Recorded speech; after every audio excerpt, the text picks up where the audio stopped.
जब भी इतिहास की सबसे बड़े अमीर और ग्लैमरस शहरों की बात की जाएगी, तब बेबीलोन सभ्यता के नाम पहले नंबर पर आएगी। पर बेबीलोन पहले से ऐसा बिल्कुल भी नहीं था।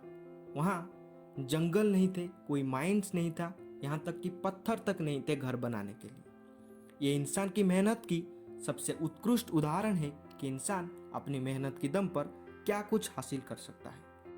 तो आज मैं आपको फाइनेंशियल नॉलेज के ऊपर लिखी हुई सबसे बेहतरीन किताब the richest man in Babylon किताब से बेबीलोन सभ्यता की सबसे अमीर आदमी की कहानी सुनाने वाला हूँ और उसके सीक्रेट स्टेप्स भी बताने वाला हूँ, जिसे अप्लाई करके वो एक ऑर्डिनरी लेबर से बेबीलोन सभ्यता की सबसे अमीर आदमी बन पाया था। तो इस कहानी की मुख्य किरदार है अरकद, जो बेबीलोन की सबसे अमीर आदमी था। पर वो बचपन में बहुत गरीब था। उसके बहुत सारे दोस्त थे जो बेबीलोन में उसके साथ रहते थे और ये सब एक ही टीचर के पास पढ़ाई करते थे। तब अरकद ना ही उनसे पढ़ाई में आगे था, ना ही कोई स्किल्स में उनसे बेहतर था। पढ़ाई खत्म होने के बाद सब अपने अपने काम में लग गए।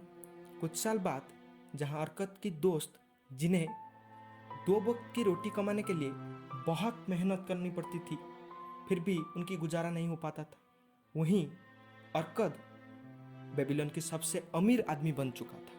यहाँ तक कि उसके पास इतने पैसे थे कि बेबीलोन के राजा को उससे गोल्ड उधार लेना पड़ता था। ये देखते हुए अरकद की दो पुराने दोस्त बंसिर और कोबी अपनी पुराने दोस्त से मिलने के बारे में सोचे, ताकि वो अरकद से उसकी अमीर बनने की सीक्रेट जान पाए।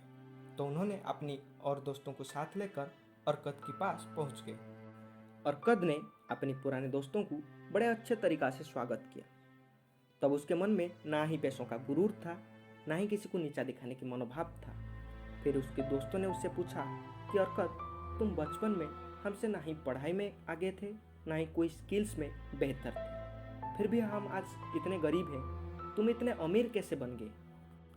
अरकद उन्हें अपनी सीक्रेट बताने के लिए तैयार हो गया और वो अपनी कहानी उन्हें सुनाने लगा। उसने कहा, मैं पहले मिट्टी की टैबलेट बनाने का काम करता था, जिसे मेरे पास महीने के अंत में कोई पैसा नहीं बचता था।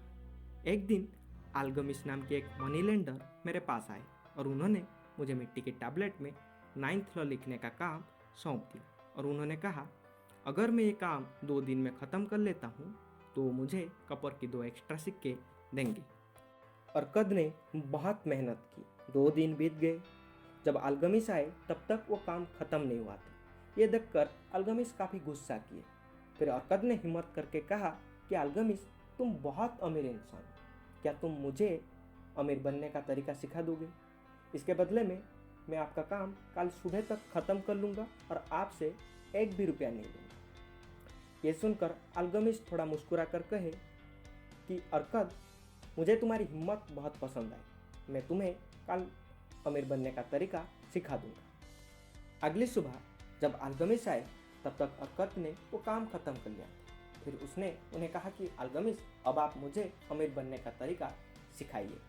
अल्गमिस ने कहा, अरकद, तुम अपने पिछले महीने या पिछले साल की कमाई से कितना हिस्सा अब तक सेविंग करके रखे हो? इसके जवाब में अरकद कहने लगा, मेरे पास कोई पैसा नहीं। अल्गमिस कहने लगे कि अरकद, तुम कितने मूर्ख हो, तुम अपनी ज़रूरत के लिए हर किसी को पे करते हो, बस खुद को नहीं पे करते हो। आज से तुम अपनी हर महीने की कमाई का एक हिस्सा खुद को पे करो और याद रखना, ये हिस्सा तुम्हारी कमाई का 10% से कम नहीं होना चाहिए।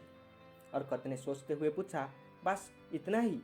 उन्होंने कहा, इसी सीक्रेट ने एक भेड़ चराने वाले को एक मनी लेंडर बना दिया, जो आज तुम्हारे सामने खड़ा है। अरकद, याद रखना, तुम्हारी हर महीने की कमाई गोल्ड की सिक्का की तरह होगा, जो तुम्हें कॉपर की सिक्का कमा के देगा। ये कहकर अल्गमिस चले गए। अरकद ने अल्गमिस की बात मानकर 1 साल तक हर महीने अपनी कमाई का 10% हिस्सा सेविंग करने लगा। 1 साल बाद जब उसकी मुलाकात अल्गमिस से हुई तब उसने बताया कि उसने 1 साल तक सेविंग की है। तब अल्गमिस ने उससे पूछा कि तुमने अपनी सेविंग्स अमाउंट का क्या किया? अरकद ने कहा, मैंने अपना सेविंग्स अमाउंट मेरा एक दोस्त को दिया हूँ, जो समंदर के रास्ते में जाके दूसरे देशों से सस्ते में गहना खरीद के लाएगा और हम उसे यहाँ बेबीलोन में अच्छे कीमत पर बेचेंगे और ज़्यादा पैसा कमाएंगे। फिर अल्गमिस ने उससे पूछा, क्या तुम्हारा दोस्त यही काम करता है? अरकद ने कहा, नहीं, वो तो ईंट बिछाने का काम करता है। फिर अल्गमिस थोड़ा गुस्सा हो गए और पूछने लगे, क्या तुम सितारों के बारे में जानने के लिए किसी बेकरी वालों के पास जाओगे? अगर तुम में थोड़ा सा अक्ल होगी तुम एक एस्ट्रोलॉजर के पास जाओगे। तुम्हारा पैसा डूब गया है, तुम अगले साल कोशिश करो। फिर 1 साल तक अरकद ने अपनी कमाई का 10% हिस्सा हर महीने सेविंग करने लगा।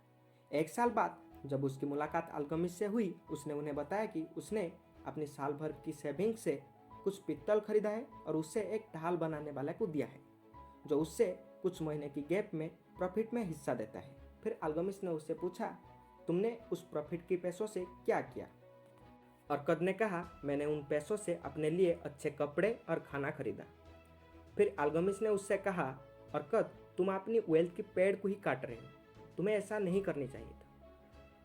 तुम्हारी इन्वेस्टमेंट एक पेड़ की तरह है, तुम्हें तब तक इन्वेस्ट करती रहनी चाहिए जब तक वो पेड़ जंगल में ना बदल जाए, ताकि तुम उसकी छांव में आराम कर सको। ये कहकर अल्गमिस चले गए।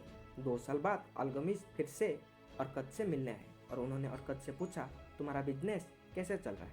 अरकद ने कहा, मैंने जितना पैसा सोचा था उतना तो नहीं बना पाया, पर मैंने इन्वेस्टमेंट से जंगल बनाना सीख गया। अब मेरे इन्वेस्टमेंट से पैसा आने लगे हैं। फाइनली आपकी मदद से मैं पैसा बनाना सीख गया हूँ। ये सुनकर अल्गमिस ने अरकद को अपनी पार्टनर बना लिया और अरकद आज बेबीलोन की सबसे रिचेस्ट मैन बन गया है। फाइनली अरकद ने जिन 3 सीक्रेट टिप्स को अप्लाई करके एक ऑर्डिनरी लेबर से बेबीलोन की सबसे अमीर आदमी बन पाया, आइए उसके बारे में जानते हैं। पहला टिप, पे योरसेल्फ, यानी अपनी कमाई का एक हिस्सा खुद को पे करनी चाहिए और ये हिस्सा अपनी कमाई का 10% से कम नहीं होनी चाहिए। टिप नंबर 2, उन सेविंग्स को किसी एक्सपर्ट की सलाह पर किसी अच्छी जगह इन्वेस्ट करनी चाहिए। Number 3, make your gold work for you, यानी अपनी इन्वेस्टमेंट की रिटर्न्स को तब तक इन्वेस्ट करती रहनी चाहिए जब तक वो पौधा जंगल में ना बदल जाए। बाद में आप अपनी मनचाहे पैसा खर्चा कर सकते हैं।